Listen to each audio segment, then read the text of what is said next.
if you're ready to go deeper with yourself, first and foremost, because that's where we are, y'all. If you're ready to go deeper, this is a must listen to conversation.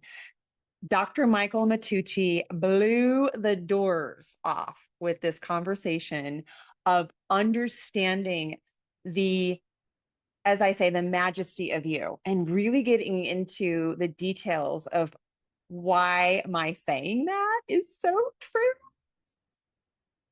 Love it. Love a sacred walk with another human where we get to really excavate into the fullness of us and the opportunity that is available to each and every one of us to start settling into that wisdom and that potency of how amazing each one of us is and all that we are here to offer in this life experience.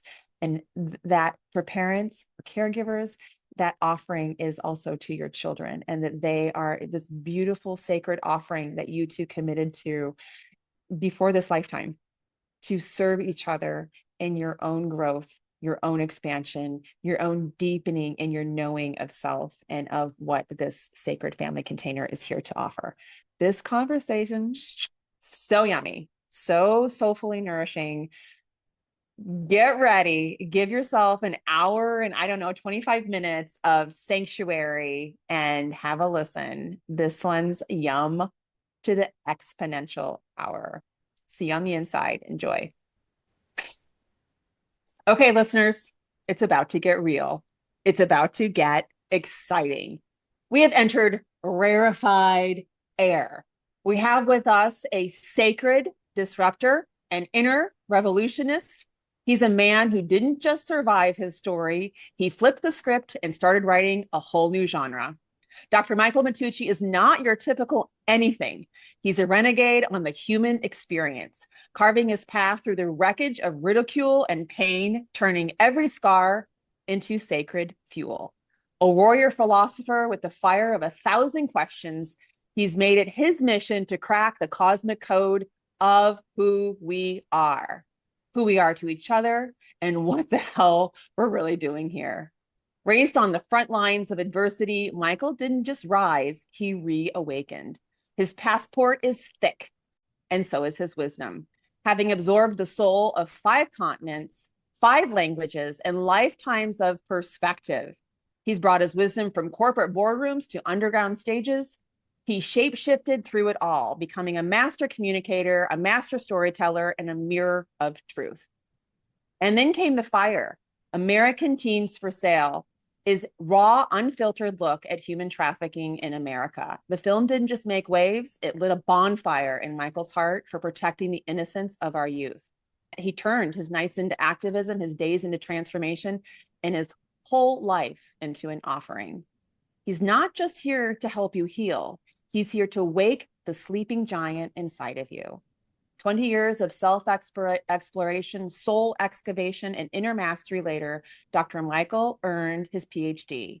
But don't expect a lecture, folks. Expect an activation. He works with the high performers whose lives look good on paper, but feel empty behind the curtain. The ones who know they're built for more and are ready to go inward to find it. And he's here to support you in doing the same. This is rebirth. This is real. This is renaissance from the inside out. So get ready to listen, because this man is pure, potent, sacred fire.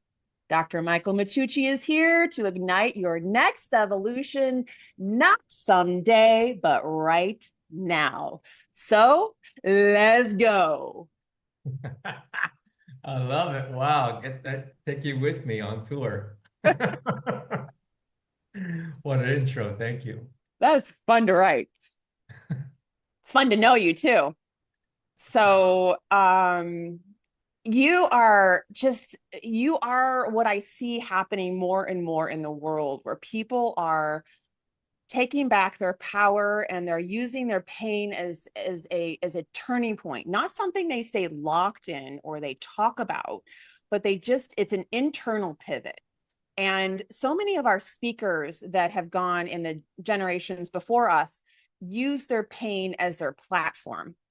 And when you have a deeper understanding, I feel you can speak to this, but when you have a deeper understanding of your journey on this planet, it is the now, the now, the now, the now, the now, and that we are always creating with our words. And so when you become so committed to the now and to your sacred self-expression, that story is in some ways it's a witness that became the propulsion. It's not the platform to stand on. It's it's almost limiting in the fullness of who we are. Can you speak to that? So probably all of us, we do look at these things, people's big story. They had this cataclysmic accident, this devastating childhood, this illness. But I think all of us have gone through a certain level of something in our upbringing, something that marked the days of our growing or maybe early adulthood, or maybe just the family you're from or the area you're from provided something. And oftentimes that becomes the identification. So then I'm the so-and-so that came from this area, this thing, or I have this, I carry this, I am this, and therefore, now I'm doing that. But the thing about that is, yes, it provides someone who's come through a rough childhood and is now um, proving everybody wrong. And now they're going to successful because they're going to show up or so and so, or show that they can get over this sort of pain. It kind of carries with them. We become this, and we're a society of labels. People like the labels, and so some people wear those, and it's great to have to be able to own that, right? But what happens is anything that's grown out of injustice, compulsion, anger, these things make it very draining over time to carry that. If you, and it really, even if you haven't taken on as an identity where you came from or some challenge you had in your life, but you haven't actually looked at it for the blessing that it was, it will continue to come back around and drain you in some way, shape, or form, or at least limit your potential. Here's the key, everybody. And this goes for everybody. And this is why you can also relax as parents. Because whatever happened, whatever we experienced in childhood, the consciousness, meaning the whole kit and caboodle of perspective and experience that comes with a certain life experience. And if it's limiting, you are here to actually transform that in yourself to its reversal and then bless other people by sharing that. So for a simple example, if you grew up in scarcity, there wasn't a lot around, and you're struggling and striving and busting through and making money, then and you're actually meant to be into thriving. But if you hold on to this idea but there's not enough, then even people who have a lot of money can be still running around, which is why we see people, even at the very highest levels of society, still doing things to pinch dollars and reduce what they're offering so they can make more because they're still in scarcity mindset. So the idea is you're meant to, whatever you experienced that was tough, you're meant to transform it, and it's supposed to become something glorious. Does that answer the question? Well, it does. I I I feel even back. I want to go back to the beginning of your answer with identity, and I feel as though that we have. So I'd like your counsel on this, doctor. I have a an observation with humanity, and that we are craving connection. We are craving self-witness, self-awareness on a deep level. And that cellular desire, that cellular calling forth is met in humanity where the collective consciousness is. So we have um we have pursuits of things, but they are near misses. I feel as though, like, the selfie syndrome was this whole look at me, look at me, for on what's underneath it all is identify my value. Reflect back to me, I am worthy. Reflect back to me that I have beautiful meals or I'm creative. Reflect back to me. And we see so much of this perversion's not really the right word, but we see so much of this near miss in our pursuit with what then comes through in society. And right now we have a very, are you tracking on what I just said? I believe so. Keep Okay. going. So right now we have this near miss on identity, and we're so into identity. And what I feel is the opportunity inside of this quagmire of identity is to really settle back to a deeper self witness, a deeper self acceptance, a deeper self knowing. And from that place, the the pronouns don't matter. The expression is not what's really the importance. It's the deeper sense of self that comes through in however it chooses to express itself. Did I say that in a way that was tracking, or did I lose you? I think that what really comes through for me in that is one of the essential things when people ask me what I do. I speak in terms of mission, like what are you here to do? And your mission is different than your job. It's the actual sort of premise of your life. Like, what are you here to prove? What are you here to show? What are you here to actually activate? And for me, it's one of those things is to empower people to remember who they really are. Who are you really? What are you really doing here? Who are we to each other? And really, I've worked in many causes, as you mentioned, the most recent cause I was working on. I've worked on other causes as well. And people have asked me the answer. And when I'm looking on a 3D level, and I'd love to say you can stop human trafficking, you can stop it's this or that. The reality is it's very unlikely using the 3D tools. So that's basically everything that you've grown up with. So when you're understanding whether it's realizing yourself or realizing your kid's potential, it really comes down to remembering first and foremost who you are. And that discussion is pretty tough without a spiritual context. And that, therefore, I say when it's it's really essential. It is to develop a spiritual relationship with the creator, a spiritual understanding. And even if that's uh, kind of extent or a lot for you at the moment, just look at the quantum physics and look at the actual studies of the universe and how this whole universe behaves.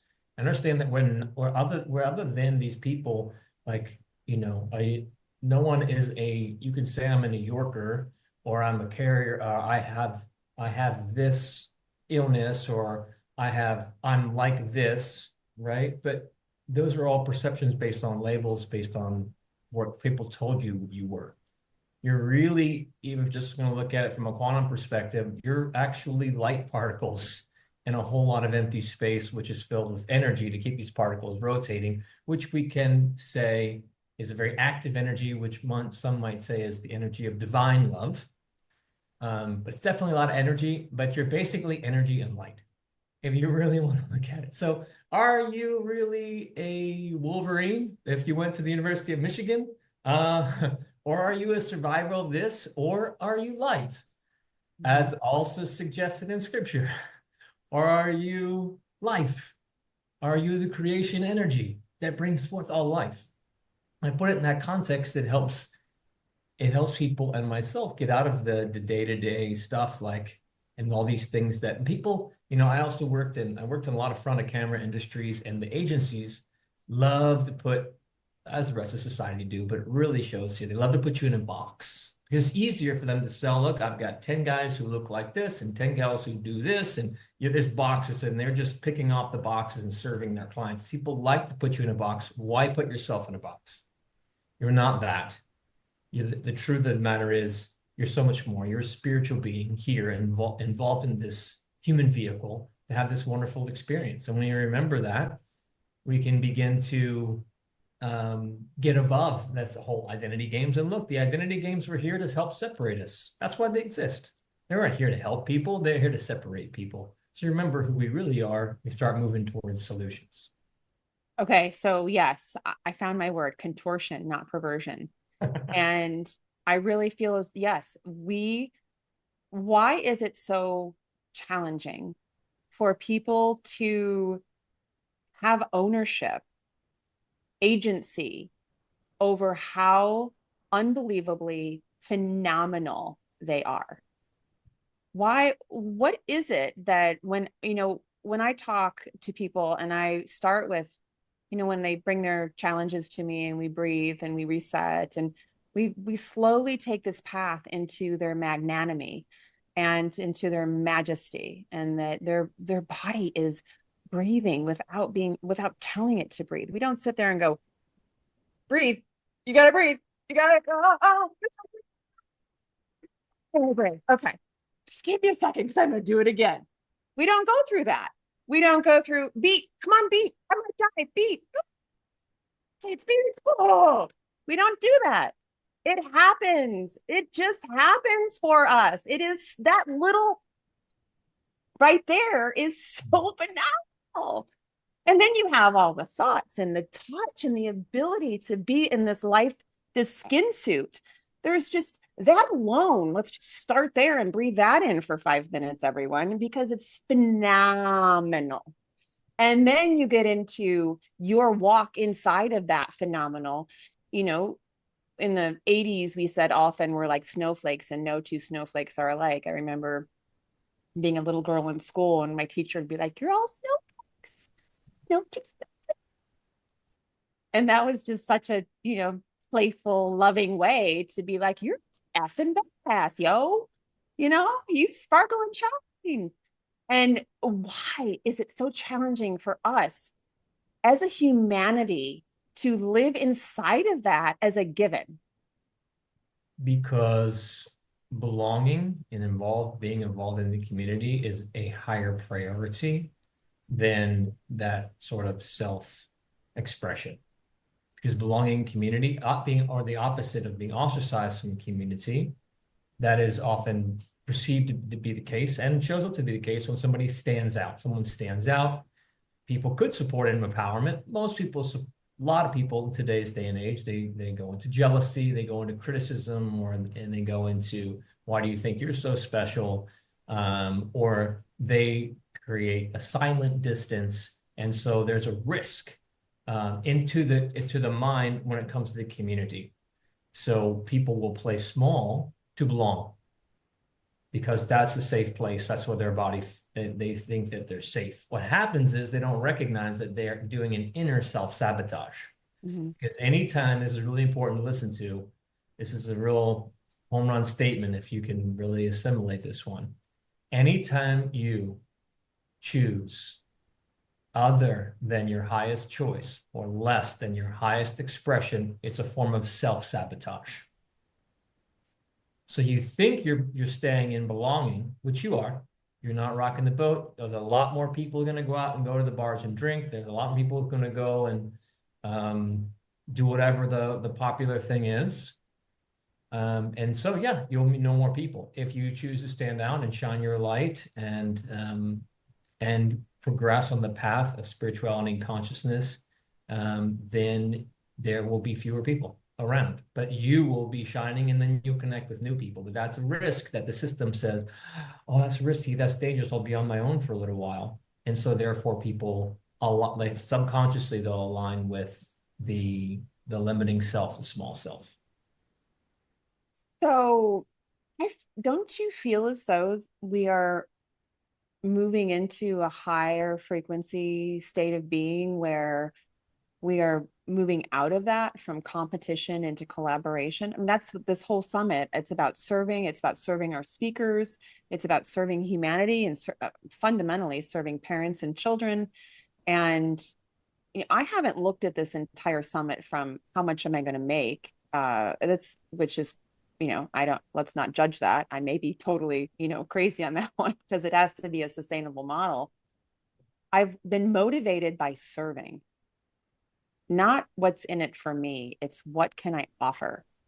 And uh, many speakers have said to me, it's not you're in a category and you're unto yourself. Um, but they like it, and And no one has come into this of what am I going to get? It's all been this infectious collaboration of what can I give? Excellent point. And you are a great leader. And if you're listening, just listening to this broadcast instead of watching, I suggest you watch because Brittany is very alive and animated. I was just watching you really go for it. It's great. And you're leading and you're showing that it does happen by taking the steps and putting all of this resource and energy of your own doing into this. You're galvanizing the attention of both audiences and people like me, and we're speaking and having conversations here and off the platform because of your leadership. So you're showing that you can grow that new community. The and so and that perspective is permeating our society. And when I work with people to help them shift their lives, in my work, there's the biggest delineation that I'm helping people, empowering people to see probably is between the conscious mind and the subconscious mind. So your conscious mind is your thinking mind, the mind you're observing everything with. Now, people think because they're actually observing their language, observing their behavior, observing the roads that they're driving, that they're actually consciously doing that, which would be incorrect. Because 95 to 98% of the things that you're doing are actually driven by your subconscious. They're automatic. They're on. If you didn't have these automatic plans, you wouldn't be able to get out of the house if you had to remember how to brush your teeth and Google how to make your breakfast and so forth. You wouldn't get anywhere. You require these automated patterns in order to operate and focus on your day and focus on your kids and your work and new things at work. So what happens is you're running on automated patterns. So even though, oh, great, society's changing, I'm opting for this collaborative world. I'm going to choose to find other families that do the same thing, and this is what we're going to talk about. But that's just in thinking mind.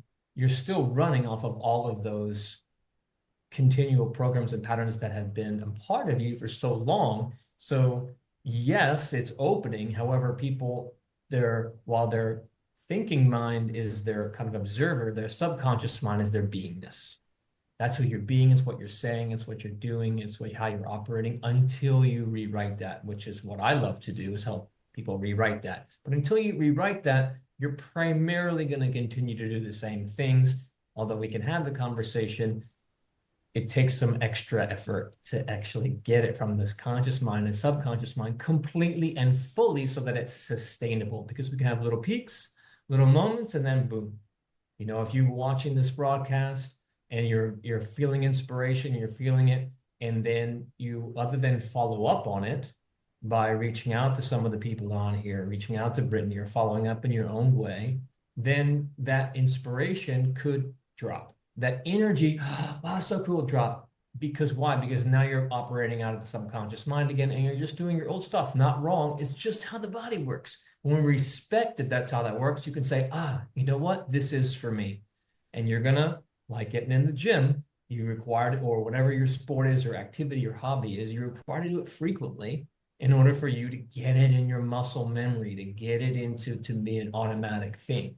So it's bridging that gap, Brittany, in moving it from a great idea and with some small examples to making it a regular thing. And that's why being in community is so great, because we can support each other in doing that. It's what I call embodiment. Yeah. I say I am focused on my embodiment. Well, to give a really aggressive metaphor for our listeners, that's really what you on a large scale, what you see with addiction. And that, that drinking alcohol or whatever that thing is not good for you. But it's salving something that's unmet inside of you that people often don't even know how to find access to, or are afraid to go there because they are afraid of what they will unearth. And do they have do they have someone in their world where they can support them with what comes up? Because a lot of people don't feel equipped to face it, or tool resourced to face it on their own. um, that's why a large part of the summit is that all of a sudden we have these low-grade addiction in, I think, most households across America with technology. And we're dealing with an entity that is grabbing the attention of our children.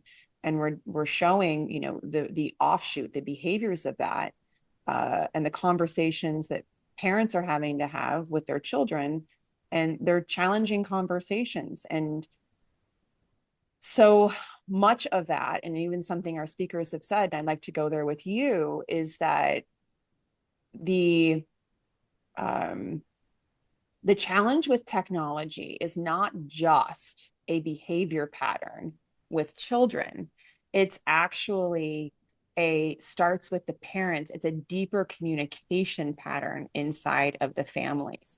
And so we can talk about this from a topical level of, hey, these things are not really healthy. I can go scientifically. I've had the science, the data that says it's, you're pruning the brain differently. You're rewiring it with all high tech usage. There's a lot of data that supports getting kids off of the high screen use that's happening on a worldwide scale.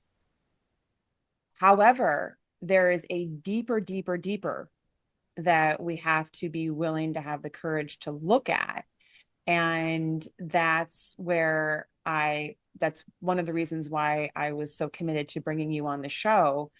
One of the things you said in the panel, and you're on the panel this week as well, is that you may not correct me or support me, I guess, in what I'm going to say you said. That we have to remember that our children are mirrors of us. They are reflections of us and our own nervous system. Did I get it right? Your kids are a direct reflection. You may, if you've been around circles and some of the people on this panel, you may, or on this in this event, you may have come to understand that children will copy your behavior. So the thing in psychology is that it's perceived that the kids will copy. I think many people kind of get that. Monkey see, monkey do. They emulate. I mean, it's important to remember how much they emulate you. Even if your relationship is a bit strained, it's been distant, or maybe you're the working parent, has been traveling, they still emulate you. They're looking so much to copy you. And guess what? There's more. And this is the key thing that you likely won't find anywhere else, but just take this in, is that your kid is half of your DNA. DNA is pliable. It is not what they said. We have discovered, brilliant people have discovered epigenetics and showing that DNA is just the blueprint. It's just a blueprint. It's pliable. You might have heard of intergenerational trauma. Things are coming through the family line. If it can come through the family line, then it can come from you to your kid, obviously, especially because you're living in the same household. You're sharing the same area and table, and you can sense the connection with anybody living in the same household with. But now you have these three amazing factors, and they are literally reflecting you. And when the conversation goes to, well, I've got to change, and I applaud, I think all a holistic approach is always great. When the conversation is exclusively about changing the laws and restricting my children and changing the system and doing something with my kid, you have missed the most important factor. And it will be very challenging to maintain that with this wellspring of attention to technology, for example, that's happening now. It's only getting bigger. You require to look at yourself. You require to look at yourself, not as in a fault way. I did something wrong. No, in a beautiful way. Wow, my kid is simply copying me, both intentionally and unintentionally. They have to do it. They're my DNA. Wait a minute. What before I go out there and correct my kid, how about I look inside of myself and see where in me am I doing this behavior? Or where in me am I judging this behavior?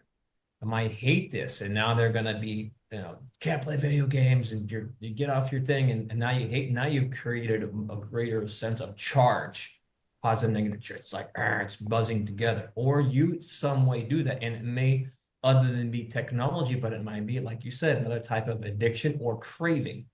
Craving and addictions I would say more than being a solve. What's going on here is it's covering up the healing that you're meant to do. So alcohol, for example, is going to repress resentment and anger. It's the liver. The liver is to do with resentment and anger, and that does is it basically bathes it in this toxin, and it keeps you from addressing something that's very, very important for your life path. Okay, keep going. And I'm going to just put in a little bit of framework around what you just said in case someone missed it. All what I heard you say was something that was referencing that all of our organs hold memory, we store energetics in our organs. And you said the liver. Can you bring a little bit more rounding out of that to support people that are hearing this for the first 5 times? So it's long been studied for thousands of years, as represented in Eastern medicine. Now, the organs are related to certain emotional, they have their emotional connection, energetic connection. And it has now been also shared in different spaces. And Louise Hay, when she was around, she made a lot of these connections as well. And recognizing that, yes, there are everything, the body, and I studied, my first degree was in biology, and I was going to holistic and natural health, and I still love the area. But even in natural health, the concern is getting rid of something that's bad. This is bad. You got to get rid of this disease. You got to get rid of this challenge. We're going to do this remedy and do that remedy. You got to stop doing this and do this because it's bad, and you get back to normal. What if the body was a language machine? And whatever was going on with your body, illness, injury, scratches, pains, senses, just feelings, what if they were all a clue to tell you something? What if they were a clue? That shoulder pain you've had for a long time, that back pain, that specific condition that the medical doctor says is such and such. What if that was just a way that your system was attempting to show you something that was really important for you to address? So talking about the liver, yes, people, it's easy for me to see now, less so when I was out doing partying, but I left out a while ago, and then I developed my acuity of senses, and I can read people very well now. If I can easily see the repressed anger and resentment in people who are frequently drinking. Not bad. We all can express these things. It's not bad, but note what happens is if you continue to do it, even just a couple of glasses, it's pushing that stuff down. And so it really wants to come up to be healed. It wants to come to be forgiven. It wants to come to see the blessing. If you continue to put it down, then it will continue to just going to build up like steam in a pot. So another one is, say, for example, the pancreas. So we have this incredible, if you haven't seen the diabetes and type 1, type 2, it's off the charts. Most of it's preventable. But what's really going on? Do we need more diabetes medicine? No, we got to look at the pancreas. What's the pancreas telling us? It's usually to do with sweetness of life.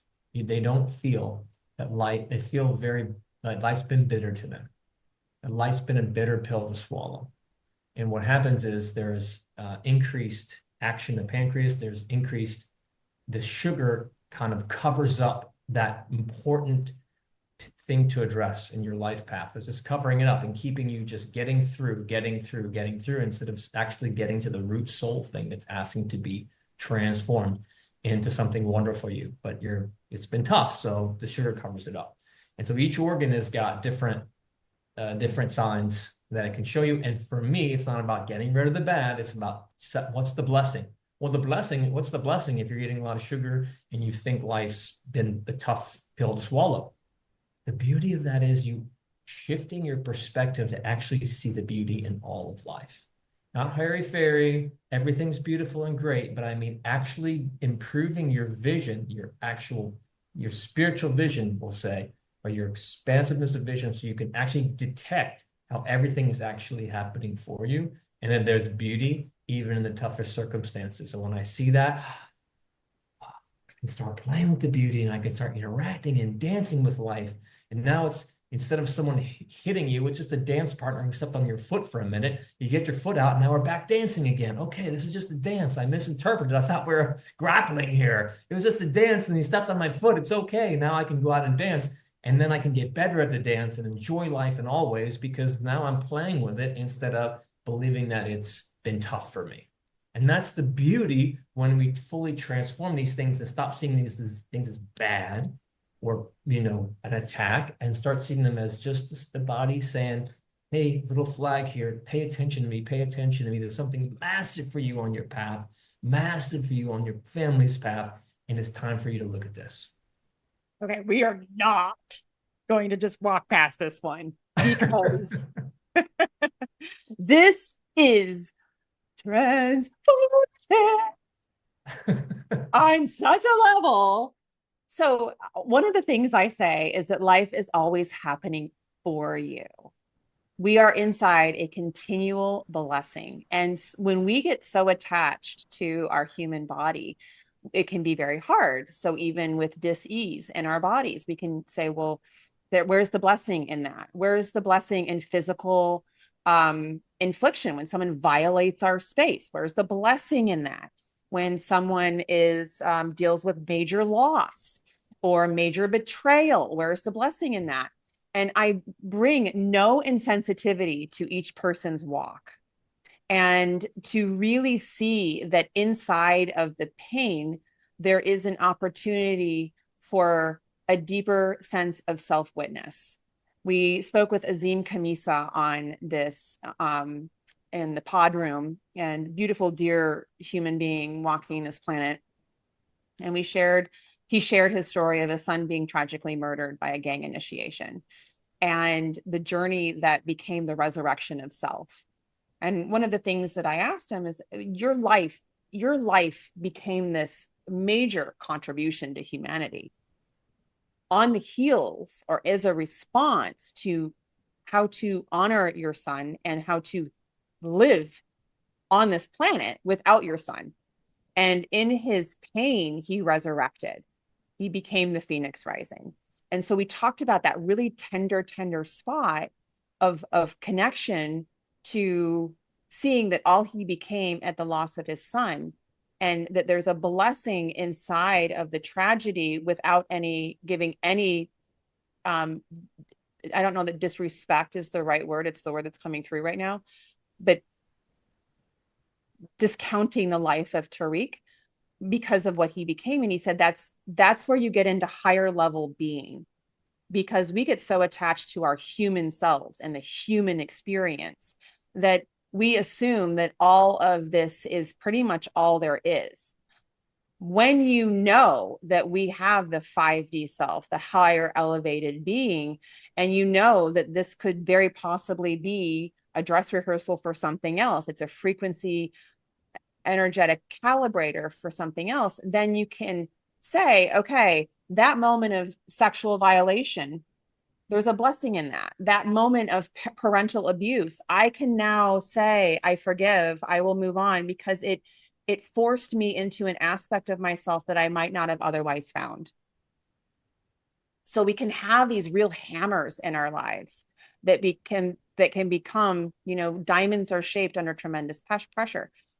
This is something that is so life transformative if people can really grasp what you're touching on, and that the blessing, I'm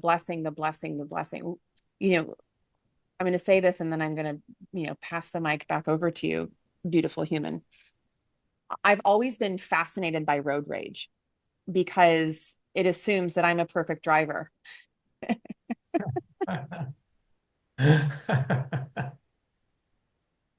When we get mad at people, it's like, well, wait a second, yo. I like, sorry, I know I'm bumping up against perfection over there. Grace, please, to a mere mortal driver who made a mistake. Oopsie boo.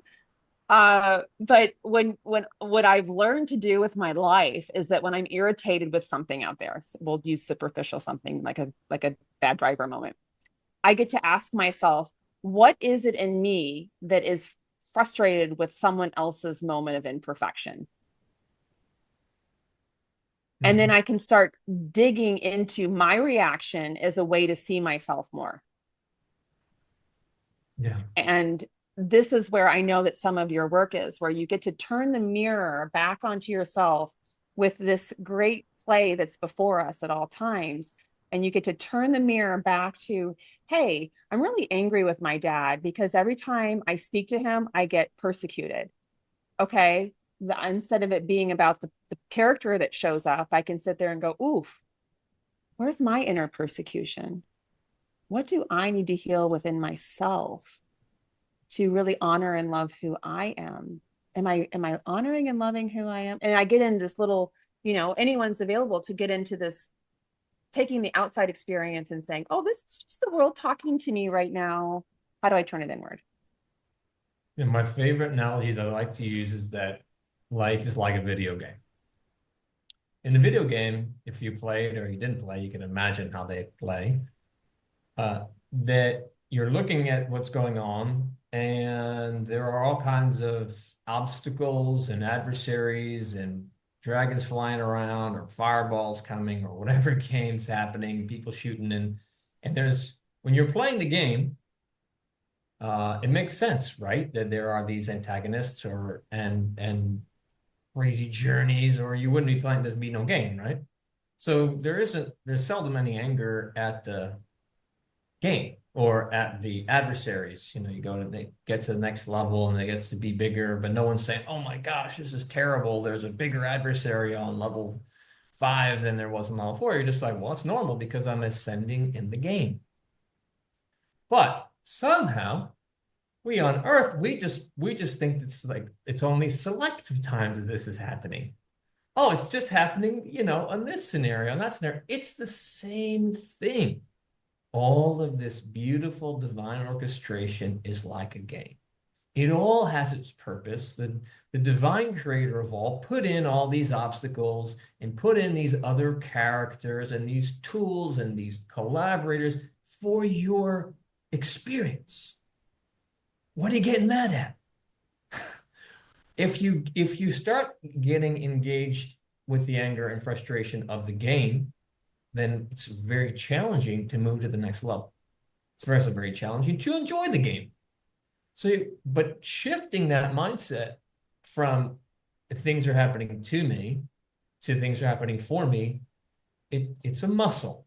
And that's why the things I do with people, I go over the course of many months, because if we're only dealing with the mindset, we're back to that. Okay, yes, we're becoming a more collaborative society. Oh, yes, we're becoming a society that recognizes that everything is a blessing and that every word's matter, but actually doing it consistently, sustainably, and fun, it's a whole new muscle that we haven't most likely used before. And most of society is giving us an opposite example of. So it takes some time. You can be easy on yourself and also agree, just ask. When people I'm working with, and even myself, something goes to the side, I feel a little charge about something. The faster I can just recapture my awareness and be like, okay, how is this serving me? Okay, where's the blessing in this? And as you practice doing that, you'll be able to find it faster and faster and faster. And other than think, do we ever get beyond having these emotional triggers? And that's okay, because that's part of life. My ability to quickly regain my composure, my peace, and then start playing the game. How is this serving me?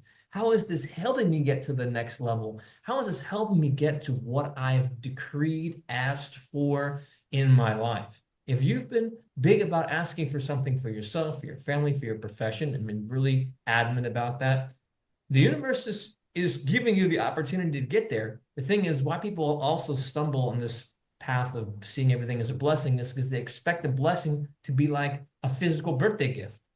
Blessings can be somebody cutting you off in traffic, somebody getting very slow who's keeping you from an accident ahead.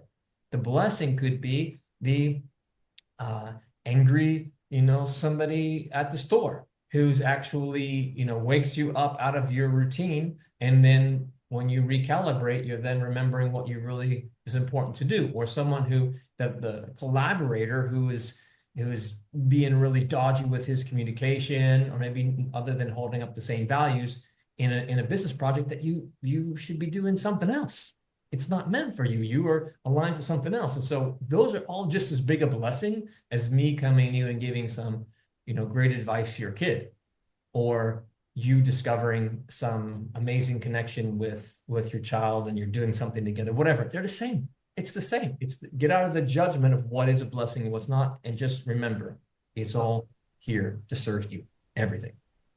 Yeah, this is my house flooded in August, and we're still not in a home, and it's caused a lot of um, that kind of perspective to keep bringing that back to my children. We had Christmas on January 25th because I wasn't going to have Christmas in a hotel room. We did the elf, but we didn't do Christmas. Uh-huh. So Santa was, super loving and did a little special, show up for us because you have them, so anyway, that has carried me in staying in a place of levity.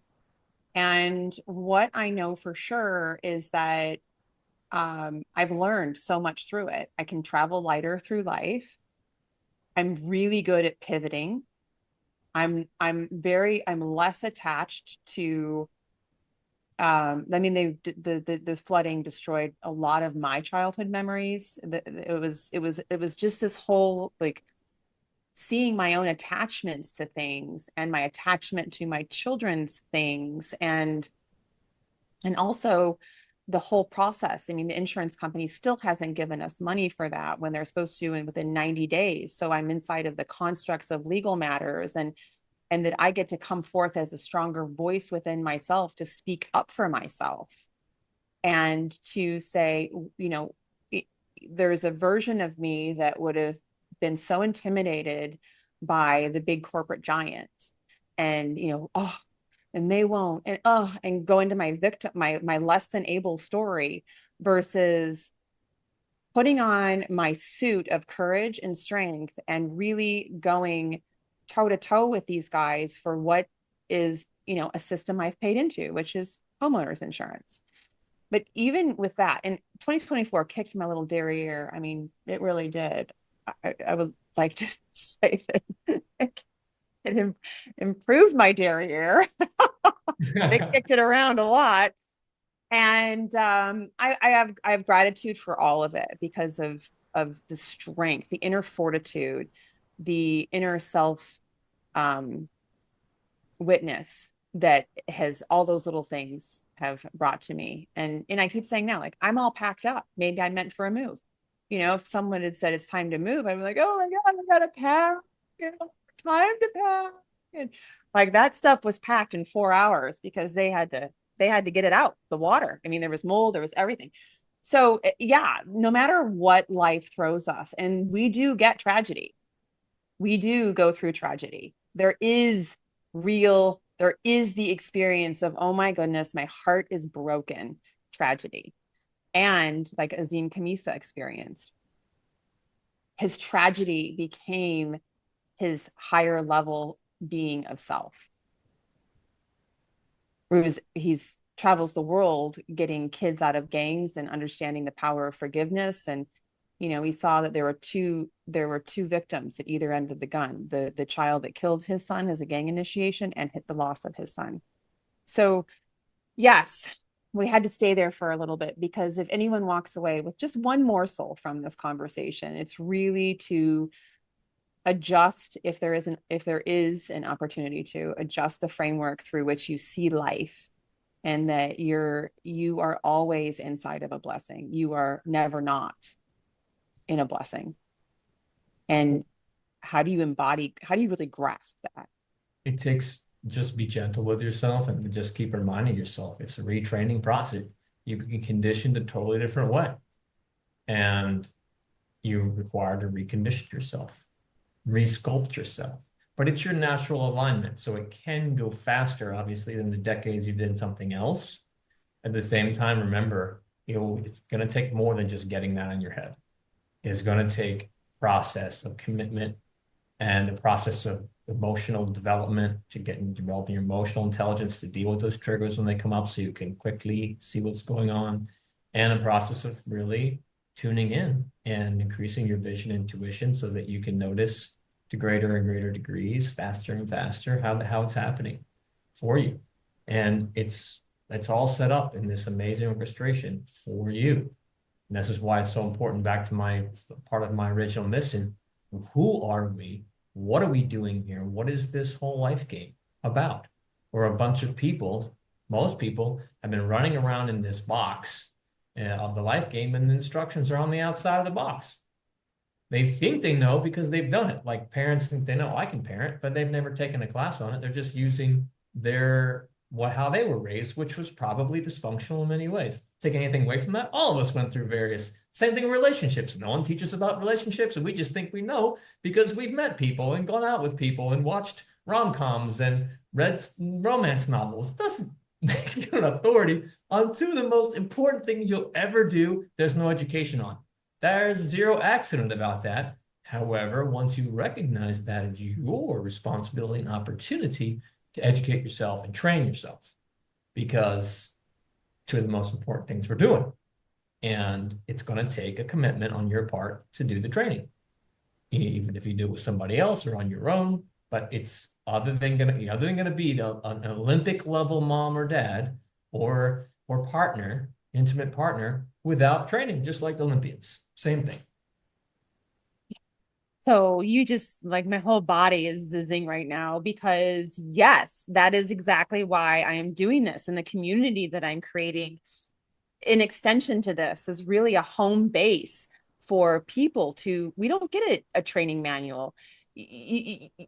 One of the most vulnerable experiences of my life was giving birth because nothing can prepare you, or for me, the level of pain, mind splitting pain that I was in. No one can be like, it's going to be really painful. Yeah, I gotta work on this. You just have to go through it. And once you go through it, there's like this doorway of, whoa, I'm so powerful. My body knew what to do. My body knew how to expand. There's just this doorway that you walk through. And life experience is in its own respect an owner's manual. But how do we support that? Yes, to you, to more of you inside of family and inside of relationship. That's why I'm creating this surround sound environment. And when it comes to parents and really understanding the potency that they are for this experience for themselves, their partner, even if they're not with that person anymore, you came into a contract together and you created life. And so how do you speak to each other in a way that is supportive of not only what you created, the child, but also making the relationship more of a possibility versus being in conflict constantly, which is draining energetically to everyone. So it's so important to have that support structure. So I would like to talk to you about some of the things that you and I have spoken about offline. And let's go into when we talk about when we look at kids' physical states and what they're expressing.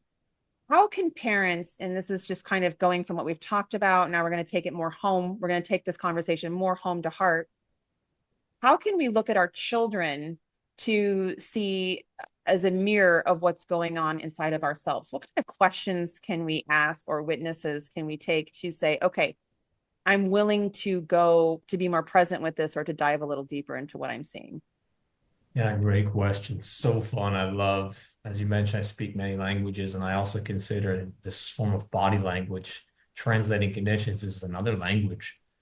And there are two ways this is happening, and it does help to be able to talk to somebody who can translate it. But you can get to access divine intelligence. So theoretically, anybody can. I just tell people, just feel into it, see what it could be. Ask for your answers. Ask and you shall receive, as it says in scripture. So when it comes to, if you look at something like so I'll take different example conditions. So a baby is born and she has a lot of respiratory conditions. Okay. We are born, our body is a divine temple. It is other than programmed for disease. So what's happening? Why would a baby have this? We just believe the medical community and just go along, well, you got to do this, that, and the other. But why? Why would a perfectly healthy baby then be exhibiting something specific like a respiratory condition when her siblings don't? Something with the house, something going on. So when it comes to the lungs and respiration, those, in my view, although there are other variances that I would discover through questions, often have to do with inspiration.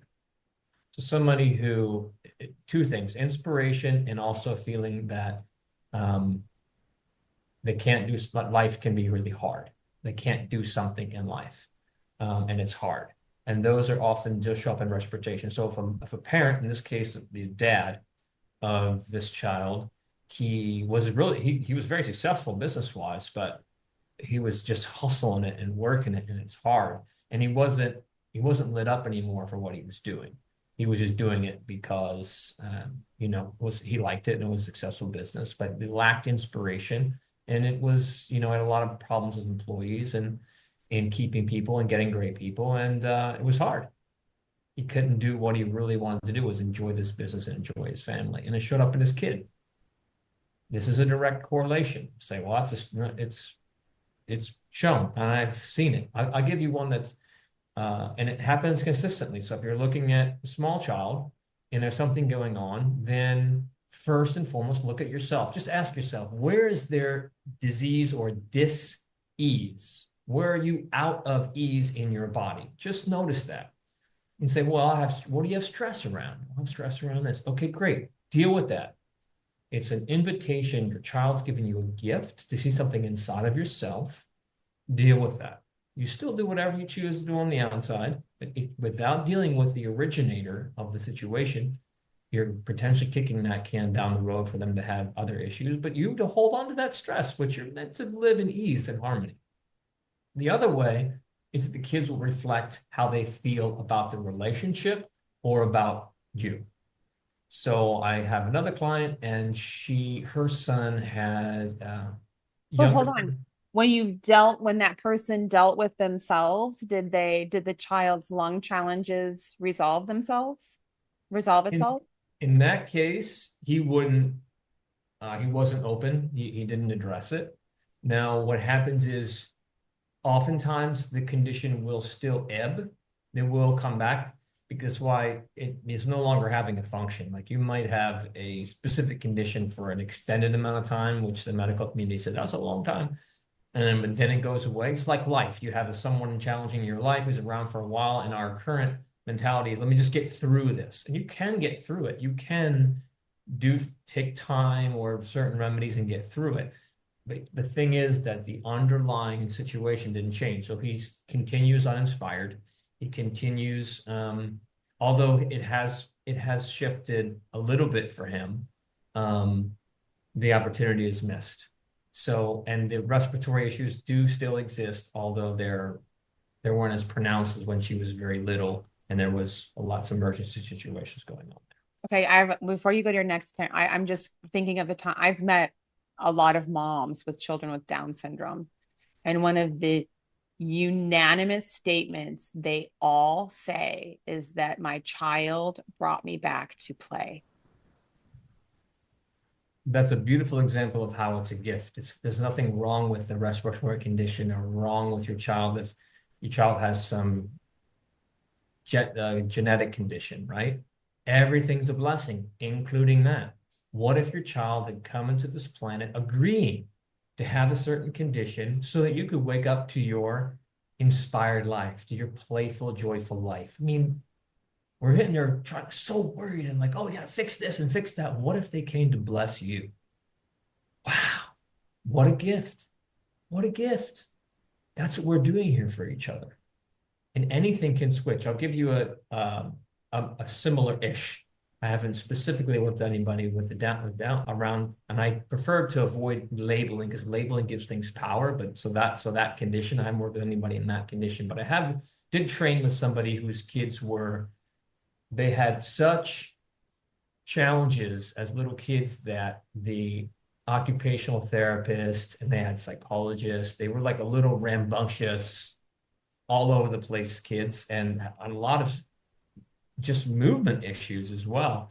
And then they were told that their kids um, would never be able to hold down a job or even ride a bicycle. So I was doing some of this work with her, and over time, and they never, not with the kids. It was just her. Her husband did it once in a while. It's primarily her. He was very supportive, but it was primarily her. And so over time, she's doing this work. And one time, and now these kids are on, like, they didn't know what to do. So they're on ADHD meds, they're on this meds. I mean, and they did attempt to do it without the meds, but they didn't, and they got exasperated and they went that direction. And one time she gets back from an event, and now the kids are like preteen, a boy and two girls, and the boy's the oldest, and he says, "Mom, Dad, I'd like to have a chat with you." And they're like, "Okay." And he sits them down on the couch and he says, "I urge you to take us off these meds. We don't need them anymore." The kid was like 12, 13 years old. They were kind of blown away by this, and they went and checked it out, and it turned out they didn't no longer needed them. And through the process of her own transformation, to speed forward the story, these kids became black belts in martial arts. More, they can ride bikes. The boy could do like all this trick stuff and flips and sword play, and they all had jobs in high school. They were getting homeschooled and doing exceptionally well. He went on to college, is still quite young. And all these things that they weren't supposed to be able to do, they could do. And they didn't do, that was after they had done the therapy for the kids. They had just worked on themselves. And these things had shown up in massive differences in these kids' lives. They went from running around and couldn't even look at you to like sitting and be able to have a conversation. Totally different children, only from principally the mom and somewhat the dad working on themselves. That's just astonishing to me, and that speaks to how we are all connected. You know, we are these sacred sovereign individuals, and yet we are all connected. And when you step into a higher level of self and witness in this world, there's an opportunity to really like keep embracing that and embracing that and embracing that and embracing that. And if you can really have the courage to embrace that we are all connected, not in some, woo woo kind of way, like on a literal scientific kind of way, then it expands how you do show up for your children, because it means first showing up for yourself, like putting the oxygen mask on first before you assist your child in the airplane, is what they always say. So with this, growing in this framework, and to all of our listeners out there who are in this beautiful exchange with us of expanding their understanding of self and their experience of self, what are some things that parents can do to support this higher level? I don't like higher, this expanded witness, like Well, communication here shifts, energy shifts? What are some things you that people are, can take from this conversation and put into life? yeah, I would recommend that you take the next step on or begin your journey of inner growth. Whatever, whatever you're able to do, whatever you're able to put aside, remembering that even if you think, well, I don't have the time to do one of the, you know, things that one of the people who are here are offering or whatever, I know, but there's no time, or you're actually dealing with the symptoms of not doing it by avoiding working on yourself. The best thing you can do for your family and your kids, the best thing, and this is also works in the microcosm and it works the macrocosm. People ask me about issues and causes in life. I said, well, what are you doing on yourself first?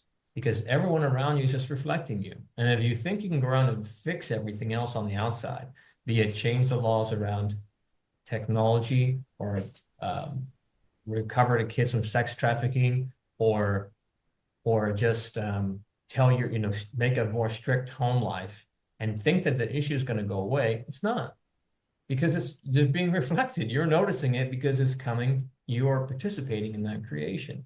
So it's essential to stop and start looking inside and saying, okay, what's my part? What's my share of the responsibility for the situation that I find myself in? What's my share of the responsibility for this behavior that my kid is involved in or communicating with, and start seeing, okay, well, where can I improve myself?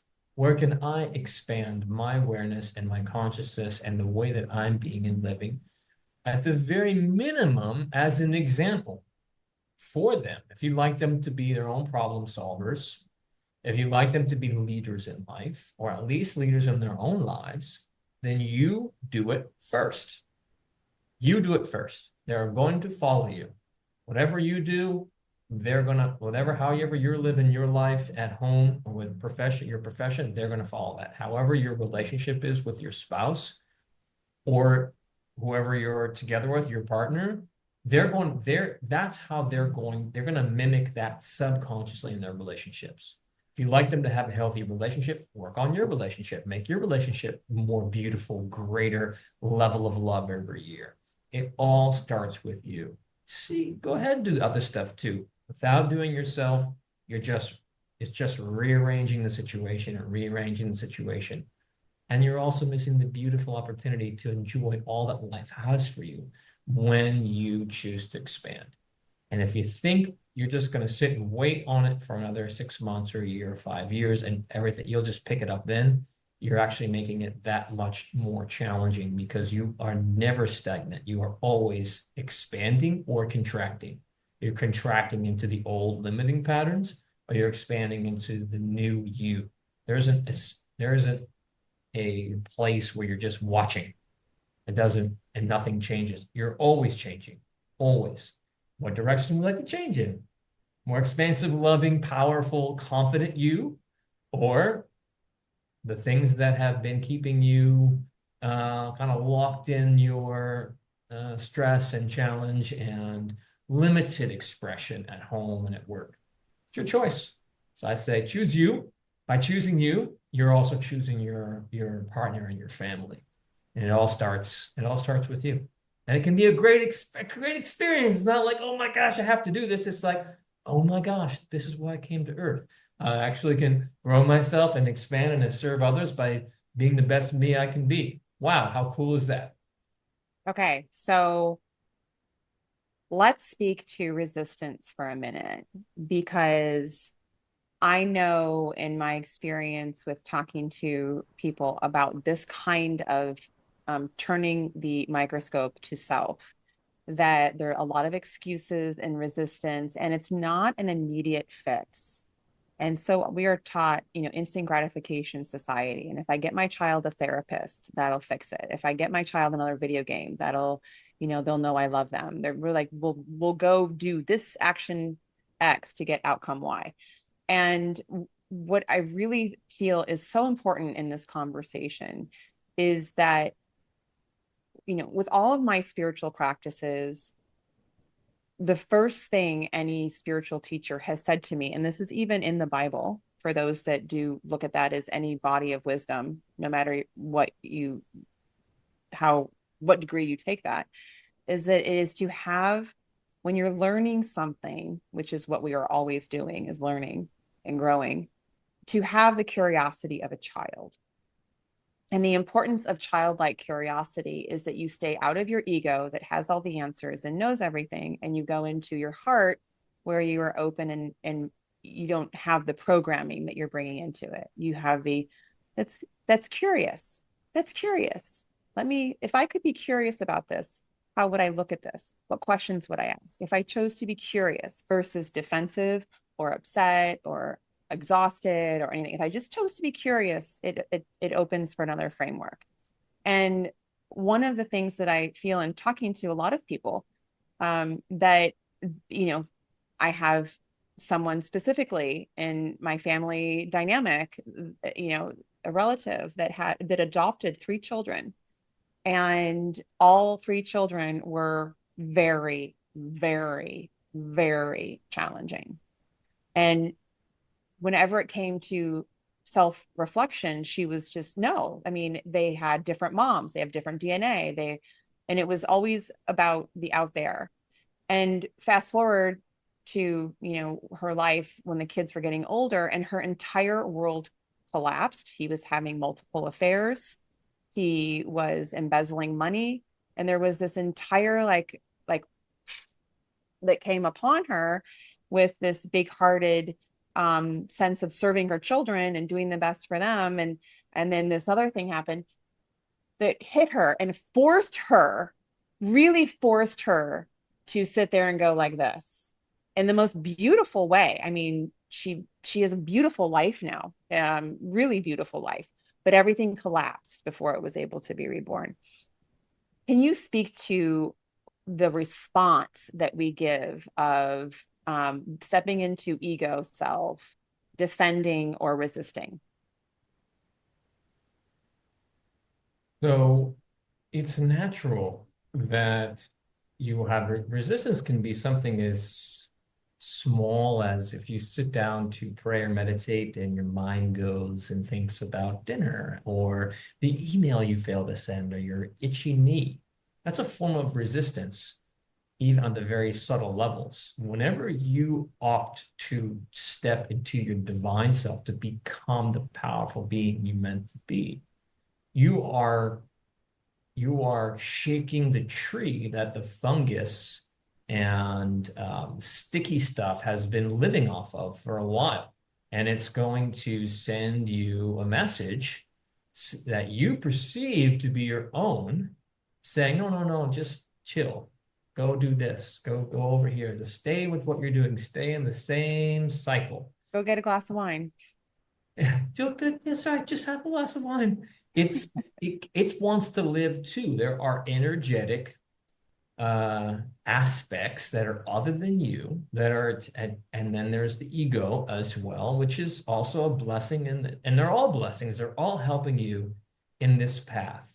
And what is the real path that we're on earth to do? Is we're born into separation and we remember who we are and we move back to unity.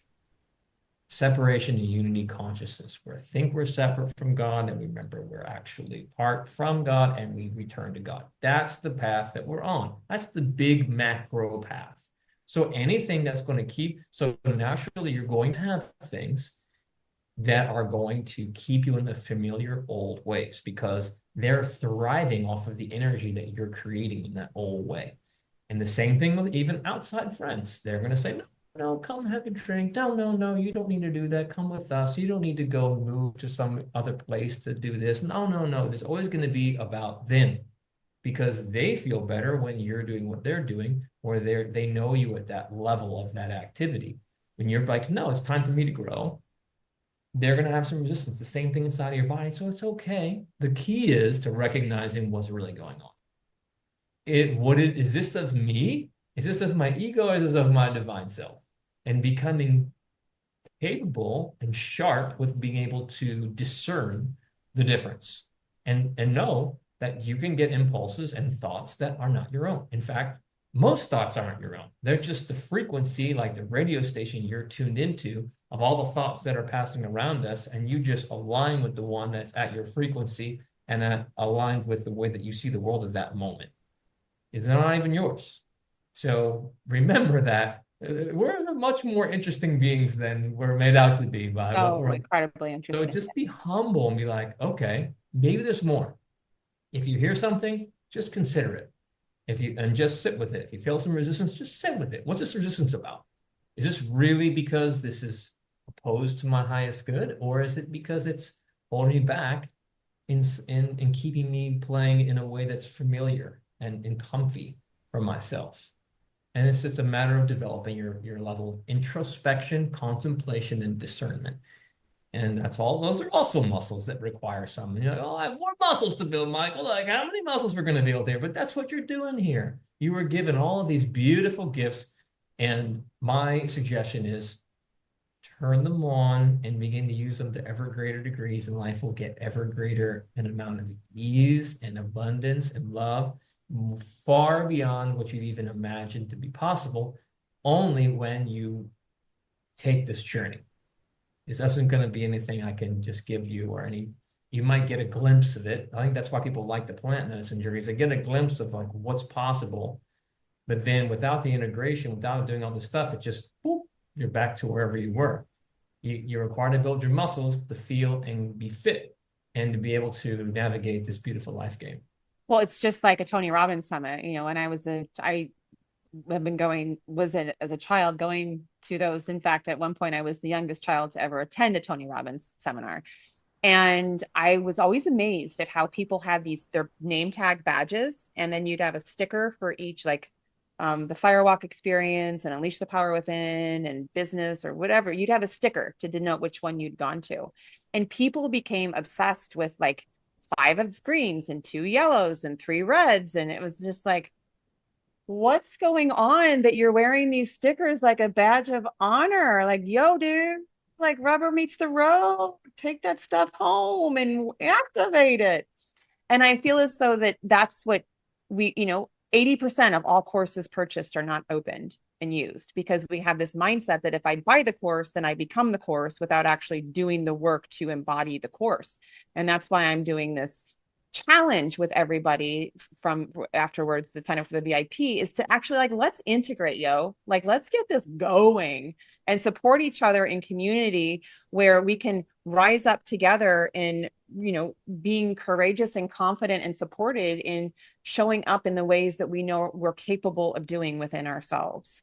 That's what is so important. And I keep using the word courageous, to be courageous, to look inward and say, all those little spots about me that I've chosen to put blinders on, I'm willing to lift those blinders a little bit each time, a little bit each time, a little bit each time, and look at myself and get to know myself on a deep, deep level. And what I've heard you say that is something that I would like to talk to you really briefly before we do our your wonderful goodbyes moment, is that there is such a movement in this, new age world of the law of attraction and affirmations. And one of the things that I feel is really missing in all of this is there is an embodiment that goes with this. It's just not the words. It's just not the I like that car. It's the embodiment. It's the cellular proclamation of knowing. Such a deeper level of being, and that is so profound to grasp, that beingness, in my experience, Michael, has required a lot of self-presence and dominion, self-dominion. What do you say about that? It all starts in you. I mean, there's only one thing happening here, and it's you. It's all happening inside of you. And you're always manifesting. This idea that was somehow that's an infrequent thing, or something that just happens when you do your vision board or you pray on it. You're always doing it, because that's how this universe works. It's a frequency universe. You're consistently manifesting or co-creating your circumstances. Always. Always. So it's a matter of, like the other things I mentioned, becoming aware, tuning yourself to be able to continue to see that, to discern and to take action on whatever is going on. There isn't some of that plays into this continual, and that's why the continual, this event situations or these medicines or these whatever happens to be, why people are going and going. I go to my therapist for 10 years. You haven't embodied it. It doesn't matter how much more they'll continue to give you more events and more pills and more programs until you become independent. It's called codependency. You're codependent on them to get your part. So you become a self-empowered being. You must embody the knowledge that you're getting. It takes the integration process. If I said, and I told you how to play tennis, but you don't go on the court, it doesn't matter how excited you are to play tennis. I could make the best reasons for why that's the support that's going to change your life. And you might have so much information, you can even, you might hear me so many times, you can go and speak on it somewhere, or you can go on a broadcast of a TV tournament. But unless you play, it It's just going to remain at the mental level, which is very small as far as when it comes to your development is concerned. So, yeah, but here's the cool thing. It might seem like a lot. Get your spouse, your friends, your family, your kids involved. The work that I do is it's so natural to people. Like the kids sometimes are helping the parents out. They're like, "Hey, you said we're going to see life this way. We're not going to use this word. We're going to use this word instead." And they're checking the moms and dads. And so you think they're not going to like it. My little nieces, they pick up on this quick. In Mm-hmm. fact, I have so I will say I'll have an inquisitive question, and they'll look at me and they really ponder it, you know. Not like adults, some of the adults in my family who brush it off. They'll ponder it, but one of them's turning to me and she'll say, "That's a very Uncle Michael thing to say." I said, "Oh, really? How do you?" He's like, "Yeah. Do your other cousins also know about this?" "Oh, yeah, we talk about this. You talk different." Yeah. But this is from sometimes limited interaction. They remember it. They have it play with them. Bring this in. Make your growth path a family activity. Like you make the conversations at dinner or whatever you might be doing. Maybe you haven't done a lot of things together.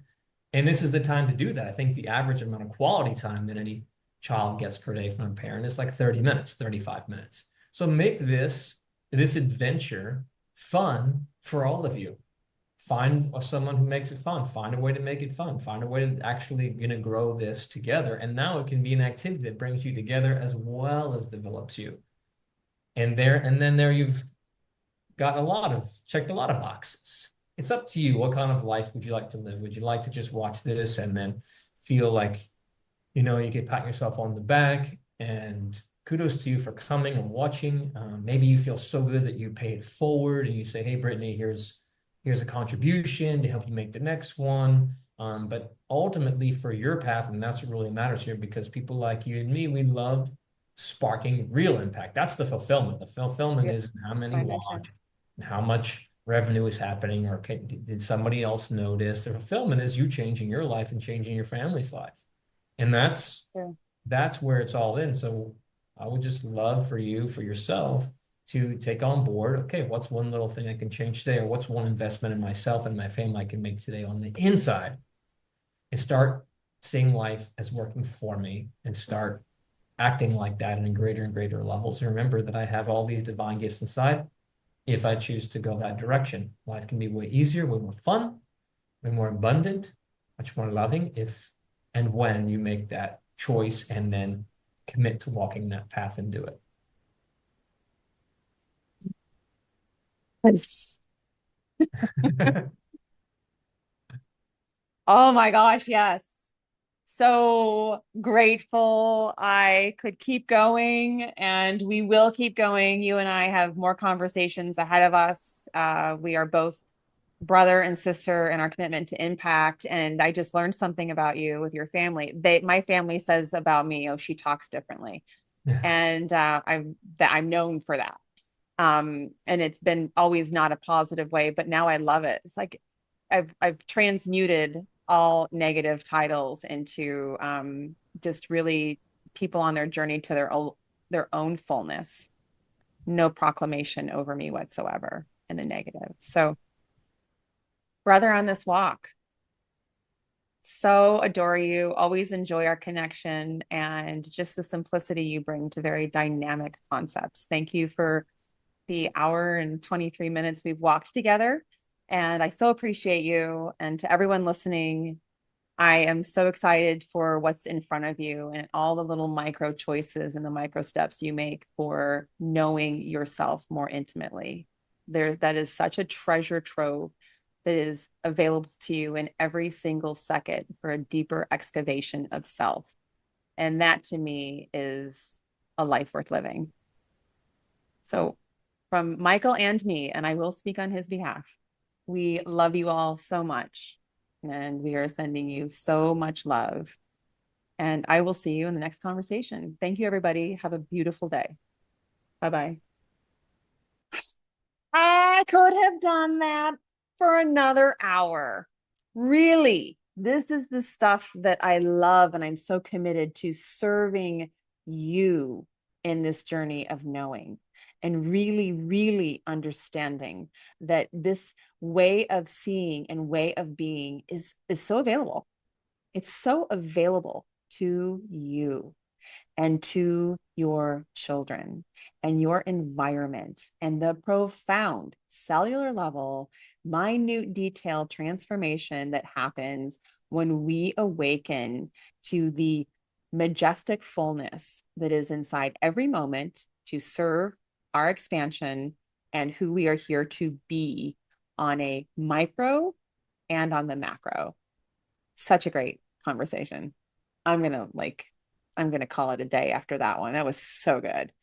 So it's yours. Enjoy and pass it around, like to a parent, to a sibling, to someone as a love offering for each person supporting another person and seeing the more of themselves. And if you do feel compelled to join our VIP, where we walk together, arm in arm, hand in hand, heart in heart, into really being a living witness to the fullness of who we are for ourselves and for our families, then consider joining VIP and hang out with us and just witness the full opportunity that's there for tools and resources and more conversations. Like you become the 5 people you hang out with the most. Let VIP be one of the people that you hang out with the most and see how that serves you. Sending you so, so much love. We have, we're rounding the bend and heading towards the end of our summit experience. And I would love to hear how this is blessing you and the offering that this is and how it's serving you in your life. Sending you so, so much love. And I will see you in the next conversation. Bye for now.